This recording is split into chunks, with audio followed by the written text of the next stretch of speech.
Filho, obrigado por aceitar o nosso convite e estar aqui conosco. Que Deus te use, tá bom? Amém. Se não funcionar, a gente fala assim.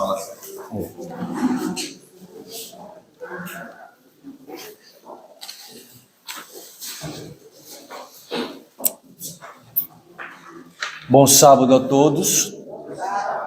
Vocês estão esperando dar um bom sábado pelo microfone, né? Então, vamos repetir agora para ver se dá certo, né? Bom sábado a todos. Que bom estarmos na casa do Senhor nesta manhã para estudar um pouquinho a sua palavra. Queridos, ontem nós falamos aqui que Deus nos fez dispenseiros do Senhor, que o Senhor nos fez gerentes aqui na terra. E eu disse e repito a frase que eu disse ontem, eu digo que eu agradeço a Deus por Deus não nos permitir, no meu caso, que fosse uma pessoa rica, porque Deus prova os seus filhos aqui na terra, concedendo-lhes bênçãos temporais, para ver se a forma com que administram os bens da terra possam administrar as riquezas inestimáveis que Deus tem preparado para nós no céu. Então, aqui na terra, nós estamos sendo provados. Nós estamos passando por um teste e, às vezes, infelizmente, nós podemos falhar nesse teste. Dá para falar assim mesmo? Tá. Vocês estão me ouvindo bem?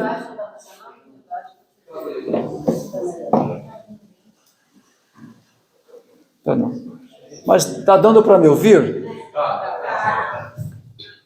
Ok, eu acredito que...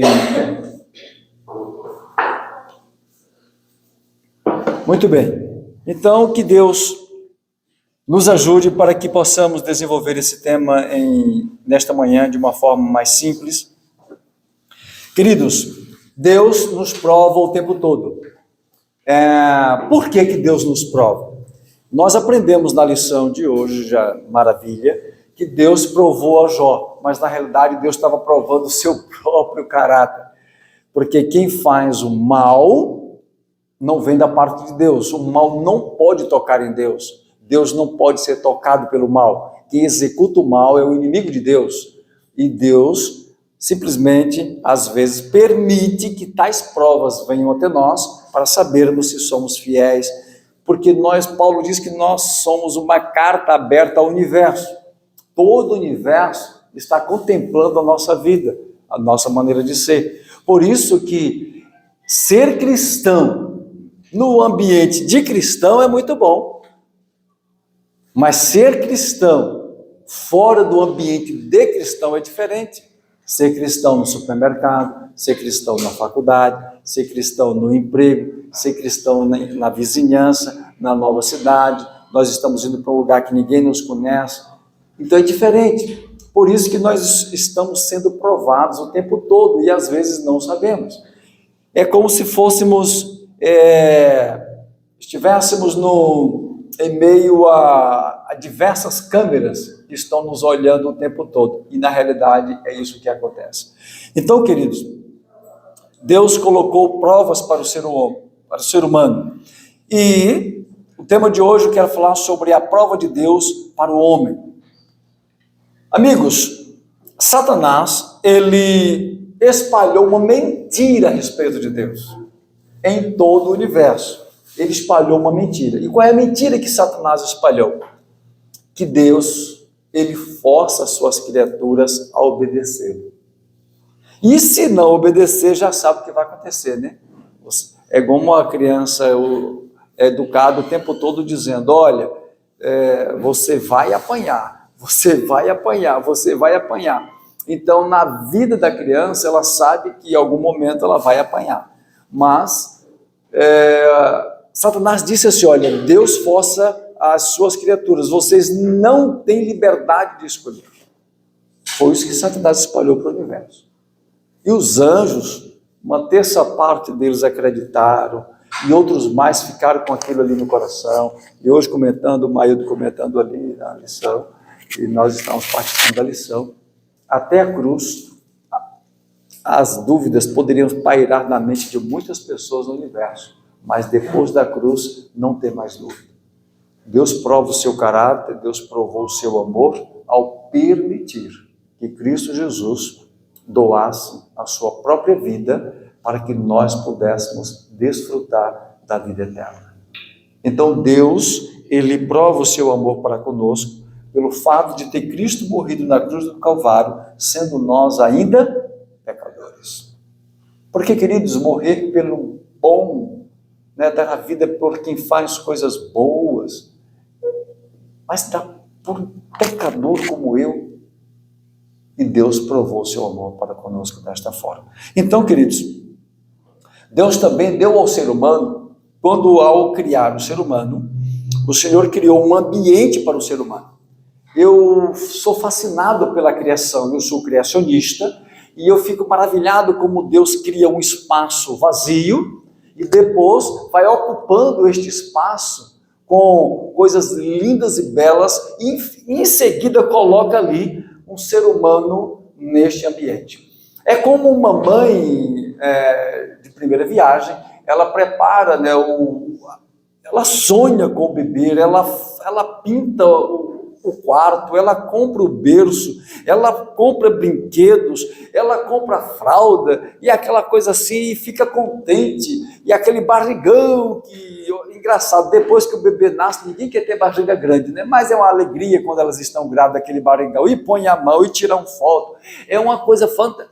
Quando o menino nasce, a dor, as inconveniências, os problemas, tudo é esquecido, porque contempla ali um ser que faz parte agora da sua vida, um pedaço da mãe, um pedaço do pai, estar ali agora.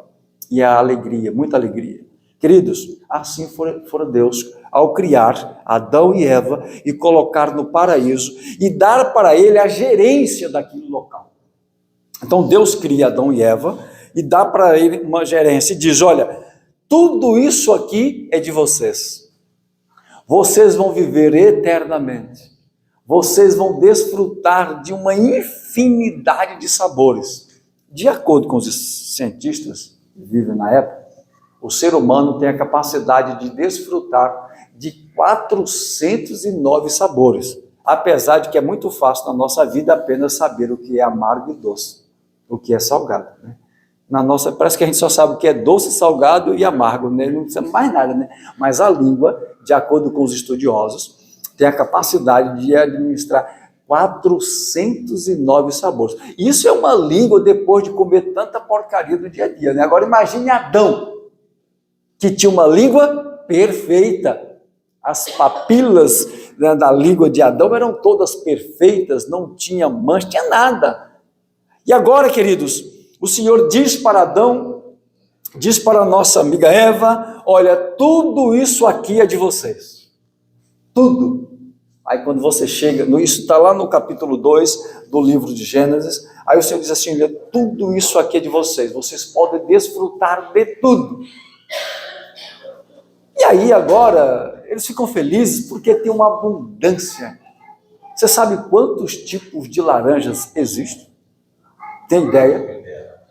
Hoje nós temos no mundo aproximadamente mais de 150 tipos de laranja. Banana, nossa, é uma infinidade muito grande. Eu trabalhei na Ceasa, em Salvador, na Bahia, e ali eu pude tocar, no Nick Prata, eu pude tocar, em pegar e classificar, porque eu trabalhava no setor de frutas, na parte de banana de uma grande empresa, eu pude classificar aproximadamente 20 tipos de bananas ali com a gente. Mas só que no mundo tem muito mais. Irmãos, é uma coisa assim assustadoramente. Tem banana de 1 metro. 1 metro uma banana. Já pensou? Dava a família toda, E é uma coisa maravilhosa. Então tem bananas que tem que comer umas 500 para encher, que é tão pequenininha, com brincadeira toda. Tudo pequenininha. Então é uma infinidade de coisas maravilhosas que Deus deu para Adão, para Eva e deu para nós. Queridos, estava tudo maravilhoso, estava tudo perfeito. Aí de repente, chega um ser E quando você vai para o capítulo 3 do livro de Gênesis, aí diz assim, olha, a serpente era mais sagaz do que todos os animais do campo.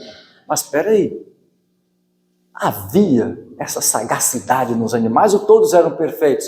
Todos eram perfeitos. Mas quando você estuda o livro de Gênesis, e nós já estudamos isso, quando você vê o artigo ali, a serpente, está classificando que não é aquela serpente normal que Deus havia criado, mas a serpente ali era Satanás. É o artigo definido para diferenciar as criaturas de Deus daquele ser que é a antiga serpente, segundo o Apocalipse, o diabo e Satanás. Então, a serpente, o diabo, disse para Eva, não é isso que Deus disse, de toda árvore do jardim comerás livremente? Aí Eva agora entra no diálogo com ele. Sim, de toda árvore do jardim comeremos, mas dessa daqui eu não posso comer. Ah, mas eu sei por que você não pode, porque Deus sabe que você, no dia que comer, vai ser igual a ele. Aí, queridos, aí entra um problema, e vocês conhecem o problema. Eva desejou ser igual a Deus, mas não no desejo que nós, seres humanos, queremos, que é o caráter de Deus. Desejou o poder de Deus, e Eva, no seu coração, ela comete o primeiro pecado. A cobiça foi ao pecado no coração de Lúcifer no céu. Ele desejou o trono de Deus, do Filho, ele desejou a posição que não lhe pertencia. Então é a cobiça. Paulo chega a dizer que a concupiscência dos olhos, a cobiça, então é o primeiro pecado. E aí Eva agora também, ela desperta isso. Por quê? Porque Deus deu liberdade para ela escolher, liberdade para nós escolhermos. Irmãos, este livre-arbítrio é um negócio impressionante. Como é que eu posso escolher e eu ainda escolho errado? É incrível como Deus faz conosco. Então, a liberdade, queridos, que Deus deu para Adão, deu para Eva, estava dizendo para eles, olha, eu sou Deus, por isso vocês vão escolher amar-me ou não me amar. Mas eu escolho, mesmo vocês podendo escolher não me amar, eu ainda vou dar esta liberdade para você. Então Deus estava colocando em xeque ali a sua dignidade, o seu caráter, ao dar esta liberdade para o ser humano. Então, infelizmente, querido, a raça humana caiu em desgraça. E pelo pecado dos nossos pais, todos nós hoje carregamos no nosso interior algo inerente ao egoísmo. Não tem jeito. Nós somos de crianças egocêntricas para adultos egoístas.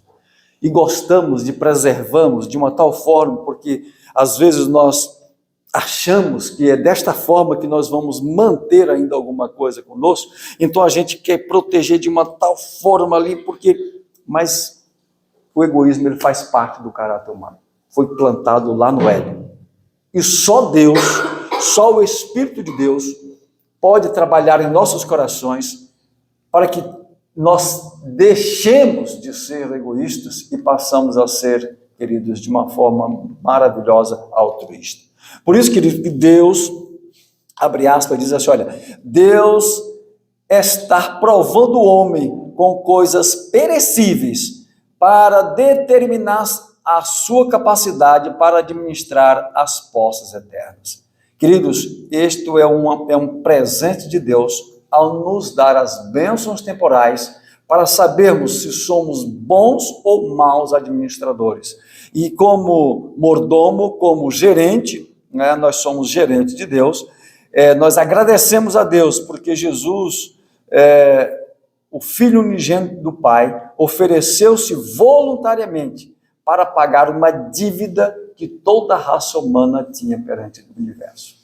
Então louvamos a Deus, queridos, que o pecado de Adão trouxe tristeza, egoísmo, insatisfação e um monte de outras coisas para a vida do ser humano. Então, sem a graça de Cristo, toda a alma estaria a bancarrotas por toda a eternidade. Testemunhos para ministro, página 166. Então é Cristo Jesus veio mostrar a sua vida, o seu sacrifício, a sua escolha, para que nós pudéssemos também viver de acordo com a sua vontade, viver de acordo com o seu parecer. Então, queridos, eu quero pedir para você abrir a sua Bíblia. Tem um texto que ontem eu disse para a igreja que nós somos despenseiros. E se nós somos dispenseiros, ou seja, é aquilo que vem às nossas mãos, para das nossas mãos e para outras mãos. Então, abre a sua Bíblia no capítulo 4 do livro de 1 Coríntios e o versículo 1 e 2. Aquele que achar, lê para mim, por favor, para nós, porque eu ainda não comprei outro óculos. Meu óculos tem só uma perna e minha esposa disse que é para eu não levar o óculos de uma perna só, não. 1 Coríntios 4, versículos 1 e 2. E eu costumo andar com o óculos de uma perna só, mas agora, como está sendo filmado ali, né, vai ficar sem graça eu apresentar um óculos de uma perna só, né? Então, por isso que eu não trouxe o óculos, né? Mas vocês que têm duas pernas aí nos óculos, lê para mim, por favor. Ora, além disso, o que se requer dos dispenseiros é que cada um deles seja encontrado fiel. Que benção. Leu 1 e 2. 1 e 2. Assim, pois, eu li só 2. Assim, pois, importa que o homem nos considere como ministro de Cristo e dispenseiros dos ministros de Deus. Mistérios de Deus. Ora, além disso, o que se requer dos dispenseiros é que cada um deles seja encontrado fiel. Muito bem. Queridos, então nós somos dispenseiros. Se nós somos dispenseiros, aqui nesta terra, cuidando dos bens do Senhor, então Deus nos deu um tempo. E este tempo ele diz o quê? Olha, espera-se que você seja fiel. Então todo ser humano nesta terra é dado talentos, é dado recursos, é dado bênçãos para que sejam administradores. E desta forma, quando nós olhamos para a palavra de Deus, quando Deus disse para Abraão, sê tu uma bênção, não era apenas para desfrutar da sua bênção naquele círculo familiar, mas a bênção de Abraão era para abençoar a outros. Então, quando nós somos abençoados, quando nós compartilhamos essas bênçãos, a nossa vida se torna mais feliz, a nossa vida se torna melhor e a vida do outro se torna melhor. Então, por isso que nós somos dispenseiros. E Paulo diz assim, precisamos ser encontrados fiéis. Como é que eu me torno uma bênção para a humanidade quando eu sou fiel? E fidelidade, queridos, é algo que Deus pede para nós o tempo todo. Jó mostrou para os seus amigos que ele era fiel. Você, quando analisa a história de Jó, para Jó, Deus não disse que ele estava certo. Deus não disse. Deus faz, só num capítulo aproximadamente lá, Deus faz 60 perguntas para Jó, que Jó não tinha respostas. Mas, quando Deus vai falar para os 3 amigos de Jó, olha que interessante, irmãos, Deus diz assim para os seus amigos, olha, vocês não falaram de mim como meu servo Jó. E agora Deus defende Jó, não para Jó, mas para os seus amigos, e diz assim, olha, vão lá agora, pegue o animal e leve para o meu servo Jó orar por vocês. E mudou o Senhor o cativeiro de Jó quando este orava pelos seus amigos. E o Senhor agora o abençoa novamente. Porque a vida de Jó, ele diz, queridos, olha, o estrangeiro não passava a noite na rua. Ele fala isso. Jó diz assim, olha, o faminto não voltava para casa de barriga vazia. Não. A pessoa desempregada, quando via a minha fazenda, ele tinha trabalho. Jó não, eu preciso de tal. Não, eu não tenho. Jó não era assim.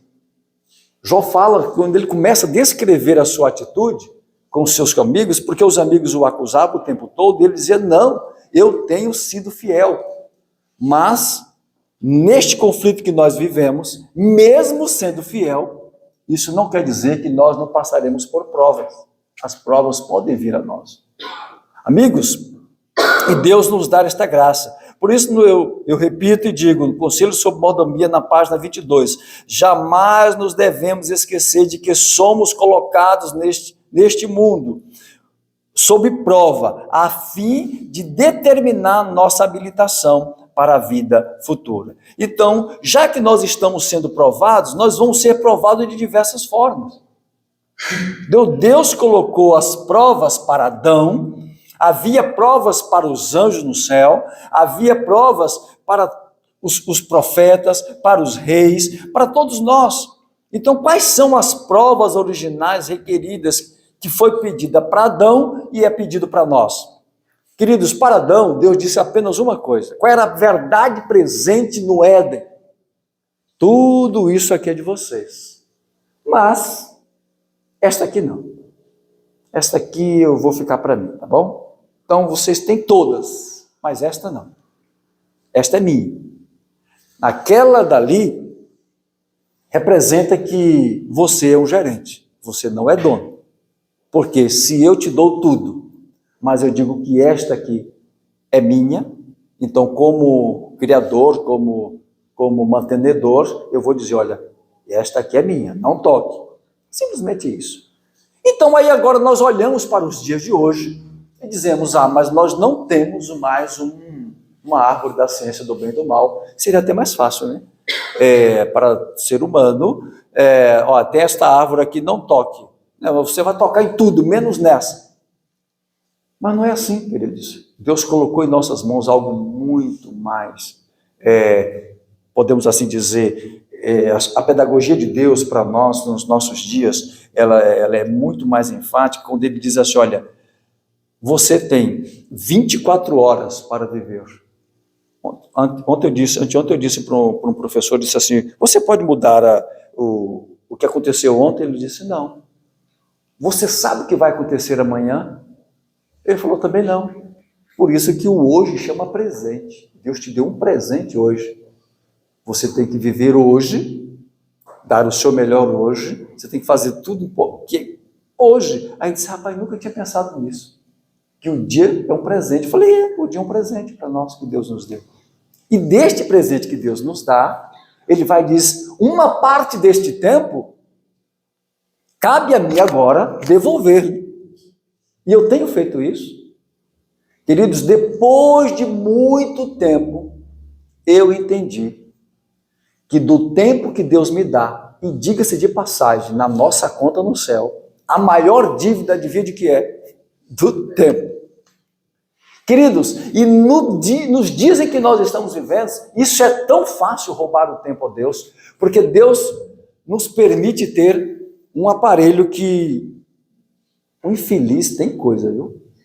E olha que eu só uso para ligar e atender. E fazer a lanterninha e usar a calculadora. Eu uso o celular para isso. Aí agora tem uma infinidade de coisas. Meu filho disse assim, pai, por que o senhor quer um aparelho com essa geração? Eu falei, não foi eu que comprei não, foi meu irmão que comprou. Aí disse, isso aqui o senhor não vai usar nem 10%. Eu falei, não tem problema não, eu quero usar um aparelho, não estou preocupado com a tecnologia, com o que faz e com o que deixa de fazer. Nem um pingo. Eu só ligo e não sou de ficar escrevendo também, porque não tenho paciência. Para mim é no áudio. Meu negócio é no áudio. Eu estou chegando, estou indo, tal, como é que é? É no áudio. Então, quem quiser falar comigo, não tem negócio de... Não tenho paciência, é no áudio. Ou então na ligação. E meus filhos não querem falar, pai, eu não posso atender agora, então na hora que você liga, porque eu também não posso digitar agora também não. Então a vida é assim.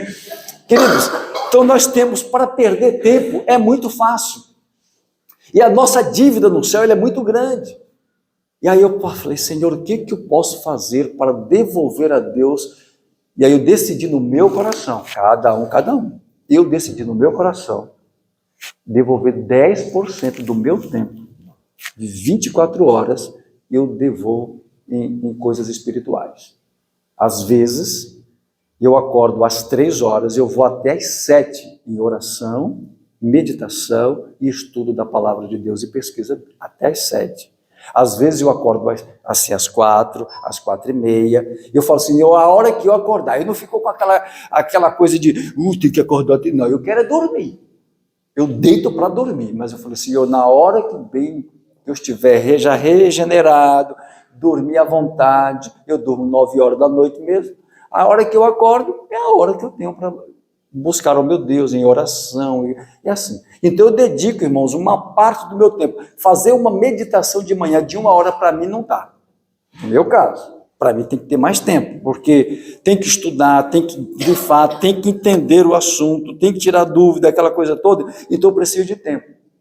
E aí, meio-dia, nós temos que parar um pouco. Então eu aprendi com minha mãe fazia culto de manhã, fazia culto meio-dia, fazia culto de tarde, todo dia, era culto lá em casa. Aí o povo reclamava, os filhos reclamavam, e minha velhinha estava ali, cultuando de manhã, de tarde, de noite.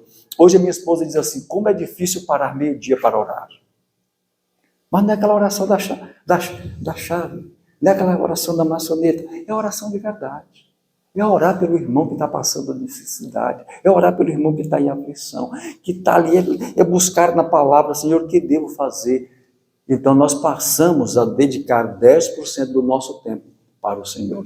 E eu digo uma coisa para você, sabe o que aconteceu? A minha vida se tornou bem melhor espiritualmente do que quando eu fazia apenas a meditação. E olha que tem gente que nem faz. Eu não vou nem perguntar quem leu a meditação aqui, porque para não fazer vergonha. Queridos, olha, nós fomos criados nesta igreja buscando ao Senhor pela meditação, pela palavra de Deus e pela lição da escola sabatina. Eu fui numa igreja, não foi nessa, longe, foi bem longe daqui, foi lá no Pernambuco, e alguém fez a classe da escola sabatina e disse assim, quantos leram a Bíblia nesta semana? Ninguém levantou a mão. Quantos lição? 0. Eu falei, Jesus, uma igreja dessa vai para onde? Se eu não tenho o hábito de ler a palavra, se eu não tenho o hábito de estudar a lição, se eu não tenho o hábito de ouvir nada espiritual, o que eu vou fazer no céu? Se os anjos têm a maior alegria é de estar na presença do Pai, na presença de Deus ali, é coisa maravilhosa, eu não vejo a hora de estarmos lá, mas nós olhamos tanto para baixo, queridos, tanta ocupação, tanta coisa boa neste mundo, que acabam tirando nossa melhor coisa, que é buscar o Senhor.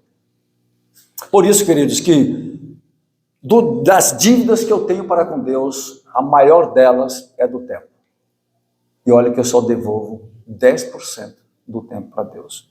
E eu fiz um plano com Deus, e não sei se Deus vai me atender, mas eu falei para o Senhor, se ele vender a casa que pertence a ele, que eu moro, e me der a administração daquele dinheiro, eu vou para o Nordeste, comprar um pedaço de terra que tenha um cacau, e o dinheiro do cacau vai me patrocinar, e eu vou dedicar o meu tempo todinho para a pregação do Evangelho. Falei com Deus. Agora, cabe a ele agora decidir. Mas ele me fez uma proposta diferente. Aí o Senhor me fez um chamado para trabalharmos como pastores lá no estado de Minas Gerais. E aí o presidente, nós estávamos angustiados, eu e minha esposa, e porque o chamado não vinha, eu mandei uma pergunta para ele, simples, falei assim, pastor, não esquece de mim não, porque eu não lembro de você todo dia. E aí em seguida ele disse assim, nessa eu mandei uma mensagem, eu tive que ensaiar, coisa simples, né? Mas para mim é difícil. Aí eu falei assim, você nem sabe como foi difícil fazer essa mensagem. Rapaz, ele mandou um texto enorme para mim. Israel, eu imagino e eu sei o que está acontecendo. Eu te entendo. Dezembro, eu fiz um chamado para você e para sua esposa, mas eu não posso, eu tenho que cumprir a minha palavra. Eu não consegui ainda encaixar a sua esposa aqui ainda. Mas, dezembro, vocês virão para cá, alugar a casa aqui, já vão ficar conosco, e já vão trabalhar conosco aqui tranquilamente. Já pode cuidar de mim. Você vai para um determinado distrito, você vai para uma determinada igreja, nós vamos trabalhar com você a cada 2 anos num lugar diferente, e você vai trabalhar na função de evangelista. Você quer vir para cá desta forma? Falei, pastor, eu iria até para ser porteiro da associação, para depender do Senhor e trabalhar para o Senhor, eu iria como porteiro. Falei para ele. E ele disse, fique tranquilo que a partir de dezembro pode vir com mala e cuia que vai dar tudo certo. Então, queridos, a gente faz um plano, Deus faz outro. Mas a parte de venda da casa ainda coloquei na mão de Deus, está na mão do Senhor. Mas o que eu quero dizer com isso? Queridos, que tudo que temos nessa terra não pertence a nós. Inclusive o nosso tempo. Pertence a Deus. Então, queridos, eu escolhi no meu coração, eu não sou modelo para ninguém. Mas se chegar alguém e perguntar assim, você assistiu tal filme? Eu falo, não sei nem que existe. Você viu o que Bolsonaro falou? Eu falo, não vi. Você viu o que o Lula disse? Também não vi. Olha, irmãos, eu estou um camarada, eu estou vivendo dentro de uma caverna. Eu não sei quem é Bolsonaro, quem é Lula, não sei nem quem são os candidatos. E eu não tive mais tempo, irmãos, para ver nada de TV. Eu não tenho TV na minha casa. Eu estou vivendo como aquele homem lá dentro da caverna, sabe? Com a barba grande, sem saber de nada, fazendo fogo de lenha. Estou vivendo assim, da cidade. Mas como, Israel, tu vive assim? Digo, rapaz, olha, quem quer falar comigo sabe meu nome, liga para mim, minha família. Aí eu atendo. Não tenho tempo nem para o tal do WhatsApp. Irmão, tenho uma dificuldade com aquele. Minha esposa fica, fala com fulano, manda um alô. Eu falei, mande tu, que eu estou sem tempo. Mande você aí. Eu já cheguei para o pastor e falei, irmãos, olha, quando quiser falar comigo, pastor, fale com a minha esposa, que ela me dá o recado. É verdade, irmãos. Por quê? Porque é muita perda de tempo. Foi feita uma pesquisa que toda vez que você pega no celular, você perde 15 minutos. Você não solta o infeliz com 1 segundo. Você olhou, viu, aí tem mais uma coisa, fica um sonzinho lá, fica som, fica um monte de coisa, e tem tanta atração no celular que você perde tempo. E algumas empresas, eu fui fazer uma palestra numa empresa, e ali nós falamos sobre o celular, e o dono da empresa disse assim, aqui eu tenho um cofre para cada celular com a chave. Quando o funcionário chega, eu pego, põe ali, dou a chave e seguro a chave. Na saída você pega. Porque o infeliz rouba mesmo o tempo. Ele confisca o celular do indivíduo. Você quer trabalhar aqui? Quero, mas o celular quem toma conta sou eu. Está aqui dentro da caixa, está aqui a chave, eu não vou abrir. Quando você estiver saindo, ele deu a chave. Queridos, então, nossa dívida para com Deus é o tempo. Queridos, Deus pediu de nós, Deus nos deu um presente de 24 horas e só está pedindo de mim 10%. Agora eu pergunto, temos pago a Deus os 10% do tempo que Ele tem nos dado? O nosso tempo, irmãos, tem só voltado para o trabalho, para o dinheiro, para o sustento, para o lazer, para os filmes, para o celular, para a criança, para a mãe, para todo mundo, para a sogra, para o primo, para todo mundo nós temos tempo. E o Senhor diz assim, ei, cadê você? Estou te esperando. E a gente não tem tempo para Deus. Por isso, queridos, que eu digo para você nesta manhã, o Senhor Deus pede-nos prova da nossa vida. Então, eu tenho que provar a Deus em diversos setores da vida. Nós podemos, irmãos, Deus pede-nos prova de 1/7 do tempo em relação ao sábado. Além do sábado, é o todo do Senhor, então o sábado não me pertence. O sábado pertence a Deus. Então, se pertence a Deus, não venha falar comigo de negócio, não venha falar comigo de empresa, de trabalho, de carro, de venda de moto, de não sei o que, não venha não. E eu não digo, hoje é sábado, eu digo assim, é normal dizer, não, hoje é sábado. Não, o Senhor é que é importante. E se o dia é dele, eu estou roubando. Então, o dia do Senhor é do Senhor. Queridos, é tão simples. Como o rapaz falou assim para mim, essa semana eu estava falando com o professor sobre a Bíblia, né? Nós criamos ali uma conversa para falarmos sobre a palavra de Deus. E ele disse, mas você faz o que no sábado? O tempo todo.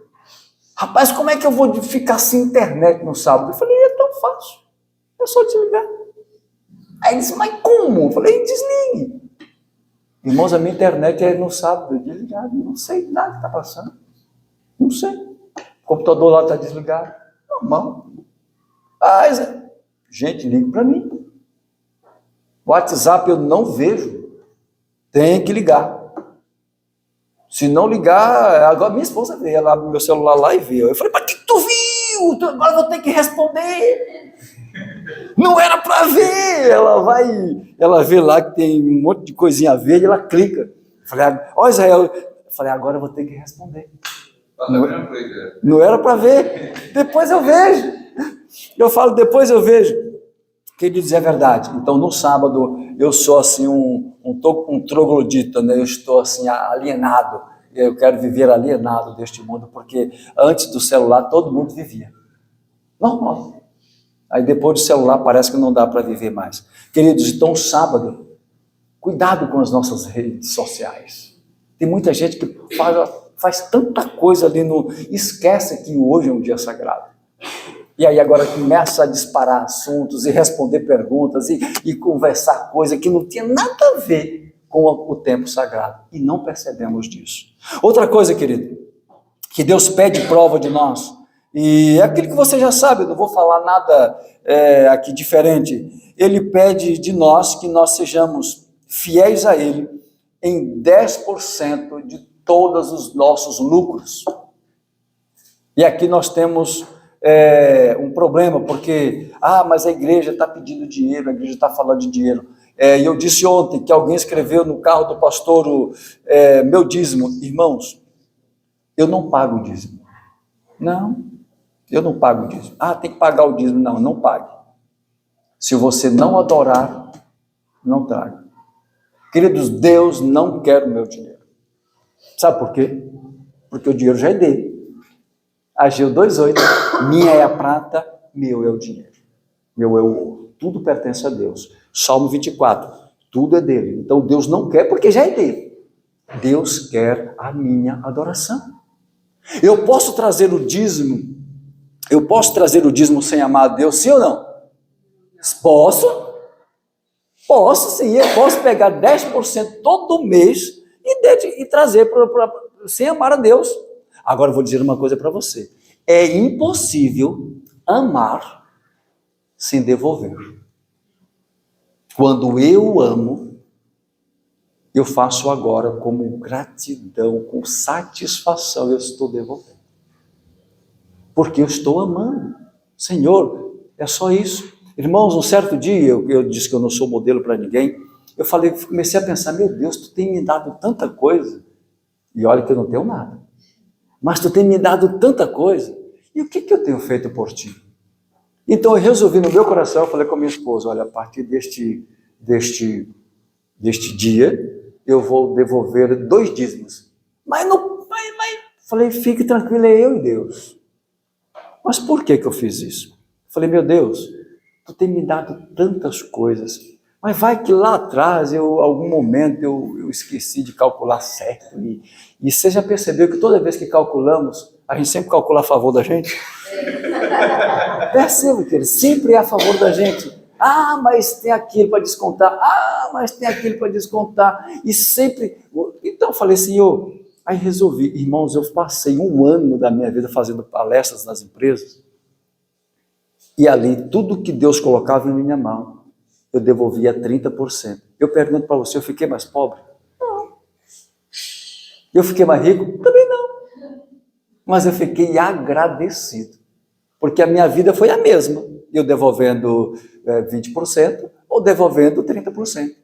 A mesma coisa, não mudou nada. Sabe por quê? Porque Deus não quer dinheiro, irmão. Deus tem dinheiro.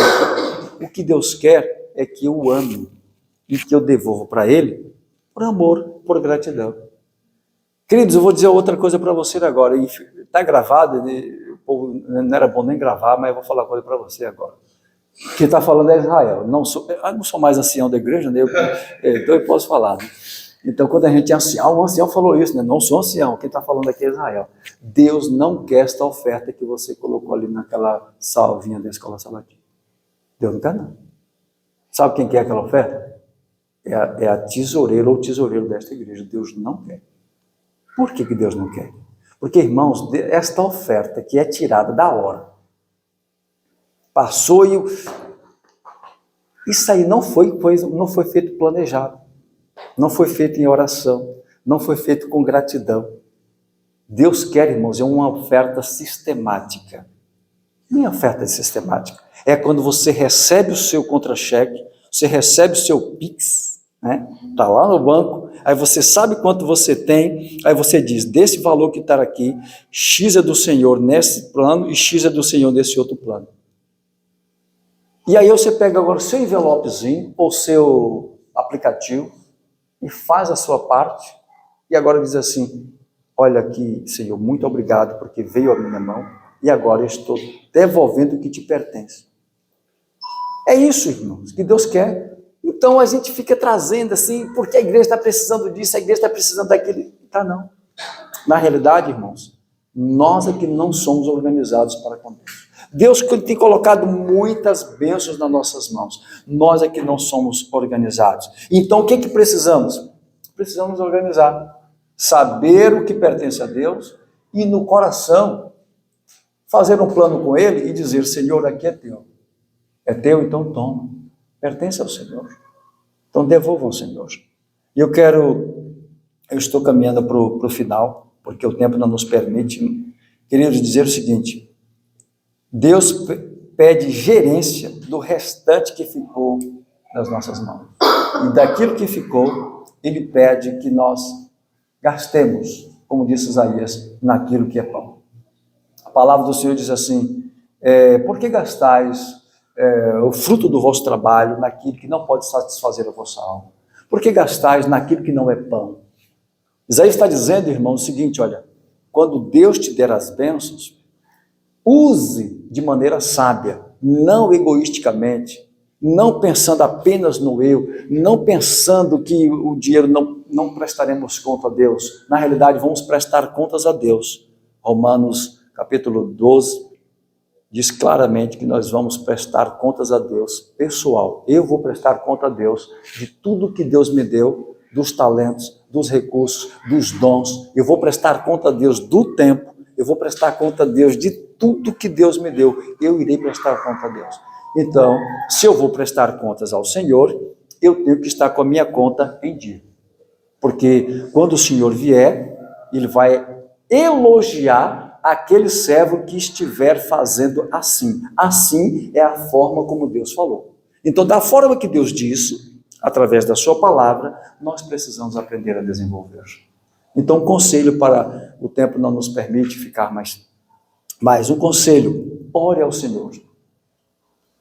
Pegue o seu rendimento e ore a Deus. E diz: Senhor, esse dinheiro não me pertence. Todo ele, não só tudo que está lá, é do Senhor. O que eu devo fazer com isso? E aí agora, Deus vai direcionar a cada um de nós a usar a parte de Deus e a parte que fica comigo de uma forma sábia, sem que haja apenas o eu e o eu. Para sermos dispenseiros, para sermos fiéis, nós temos que aprender a trazer ao Senhor o que lhe pertence.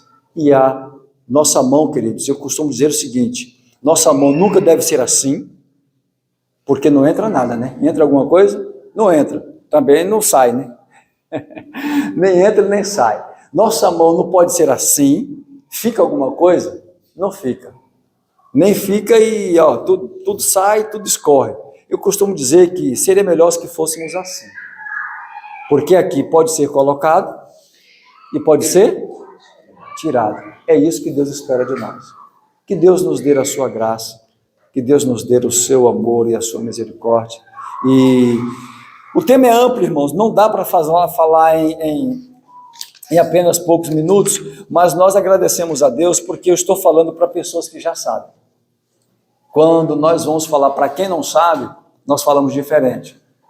Mas eu já estou falando para quem sabe. Aqui é apenas um conselho que Deus nos está dando: permaneça fiel. Permaneça fiel.